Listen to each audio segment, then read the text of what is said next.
হে everyone, আসসালামু আলাইকুম। আশা করছি সবাই ভালো আছেন। আমি এসওয়াই সালমা। আজ চলে এসেছি মেলার মাঠে। কিন্তু কোন মেলা এবং কিসের মেলা, কেন আসলাম এবং মেলা থেকে কী কী কিনলাম, আজ আমি মেলায় কী কী খেয়েছি, এর সমস্তটা শেয়ার করব তোমাদের সাথে। তোমরা কিন্তু অবশ্যই শেষ পর্যন্ত থাকবে। বগুড়া বিসিক জেলা কার্যালয় কর্তৃক আয়োজিত বিসিক উদ্যোক্তা মেলা 2024। আর এই মেলায় আমি আজ হাজির হয়ে গেলাম তোমাদেরকে সাথে নিয়ে। মেলায় শুধু আসলে হবে না, মেলা থেকে প্রচুর কেনাকাটা করতে হবে। মেলায় আসলেন আর গিয়ে সেলফি তুলে ফেসবুকে আপলোড দিলেন তাহলে কিন্তু হবে না, আসতে হবে এবং এইসব নারী উদ্যোক্তার পাশে দাঁড়াতে হবে। এটা হচ্ছে এসএম বুটিক হাউসের ওনার জান্নাতুল ফেরদৌস আপু।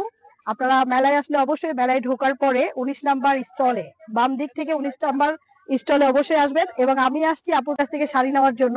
আমি কয়েকটা শাড়ি আপনাদের সাথে শেয়ার করতেছি, একটু দেখে জানাবেন কোনটা আমার জন্য বেটার হবে, কোনটা ভালো লাগবে। এটা কি শাড়ি আপু?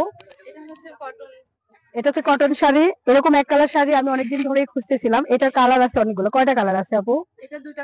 এটা দুইটা কালারই আছে। তো আমি দুইটা কালারই দেখবো, কোন কালারটা আমাকে বেশি মানায় সেটা একটু আমাকে জানাবেন। এই যে একটা কালার। এখন আপু বলেন, আমাকে আর সবচেয়ে কোন কালারটা বেশি ভালো লাগে? সবুজটাই বেশি ভালো লাগে, কিন্তু আমার হচ্ছে এই কালারটা একটু বেশি ভালো লাগতেছে। তো আমি এই কালারটা নিতে চাচ্ছি, কি বলেন? আচ্ছা, আপনার কাছে আরো কি কি ধরনের শাড়ি আছে একটু বলে দেন সবাইকে। আমার কাছে পাবেন হাফ সিল্ক শাড়ি পাবেন। হাফ সিল্কের মধ্যে জবা শাড়ি আছে, তারপরে আছে এক কালার থান শাড়ি আছে, মাসলাইজ কটন শাড়ি আছে, কাটওয়ার্ক শাড়ি আছে, আছে হাতের কাজের বিভিন্ন ধরনের থ্রি পিস আছে, আছে হ্যান্ড প্রিন্টের শাড়ি আছে, স্কিন প্রিন্টের শাড়ি আছে, আরো বিভিন্ন ধরনের। সামনে যেহেতু শীতকাল, আর এখন তো শীতকাল চলতেইছে, আর হচ্ছে 16 ডিসেম্বর সামনে। যদি 16 ডিসেম্বর উপলক্ষে কোনো ড্রেস বা হচ্ছে শাড়ির প্রয়োজন হয়, অবশ্যই কিন্তু মেলায় এসে এসএম বুটিক্স থেকে কেনাকাটা করবেন, ঠিক আছে? শাড়ি তো কিনা হলো, এবার খাওয়া দাওয়ার পালা শুরু। বাইরে ভাই, খাবার দেখে তো আমার চোখ কপালে কপালে উঠে গেছে, কারণ এই খাবারগুলাই অনলাইনে স্ক্রল করে করে দেখি, কত মজার খাবার। এই আপুরাই হোমমেড খাবার সেল করেন, সেই খাবারগুলাই মেলায় এসে খেতে পারতেছি একদম ডেলিভারি চার্জ ছাড়া। অর্থাৎ আমি নিজে গিয়ে একদম হোমমেড তৈরি করা গরম গরম খাবার খেতে পারতেছি।